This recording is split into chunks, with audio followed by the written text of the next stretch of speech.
Φίλες και φίλοι του ποδοσφαίρου, καλησπέρα σας από το δημοτικό γήπεδο της Χαλάστρας. Εδώ λοιπόν στη Χαλάστρα, με στόχο πάντοτε την κατάκτηση των 3 βαθμών της νίκης, Καμπανιακός και Ολυμπιακός Κιμήνων διασταυρώνουν τα ξύφη τους στο τοπικό ντέρμπι για την 4η αγωνιστική του δευτέρου ομίλου της ΔΕΛΤΑ εθνικής κατηγορίας.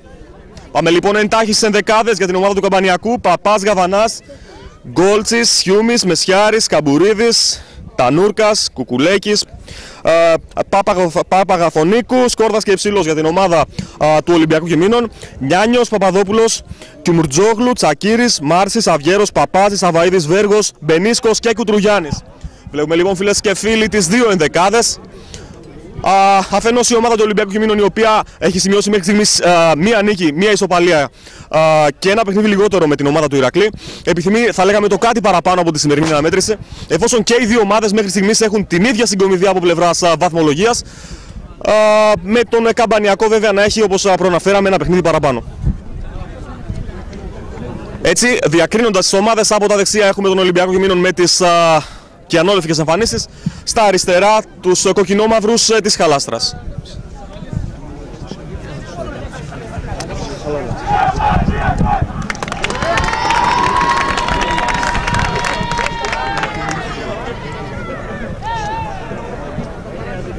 Έτσι λοιπόν έχουμε σέντρα για την ομάδα του Ολυμπιακού Κιμήνων. Ο Ολυμπιακός Κιμήνων, ο οποίος έρχεται με προϋποθέσεις πάντοτε στα παιχνίδια της ΔΕΛΤΑ εθνικής κατηγορίας. Ένα σύνολο το οποίο έχει διατηρήσει και έχει ανανεώσει έπειτα από την άνοδο από την Α1 κατηγορία.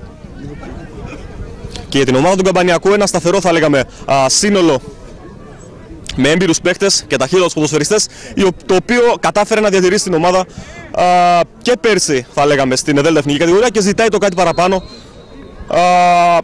στην φετινή περίοδο. Και από τα πόδια του Μπενίσκου η μπάλα σπάει στα αριστερά στον Κουτρουγιάννη.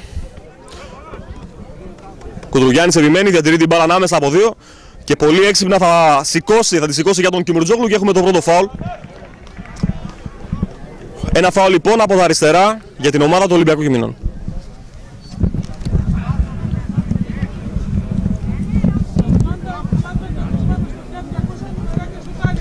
Ο Σαβαΐδης επάνω στην μπάλα, σε έναν αρκετά μακρινό χώρο, θα λέγαμε, για μια απευθείας εκτέλεση, είναι και κάπως διαγώνια.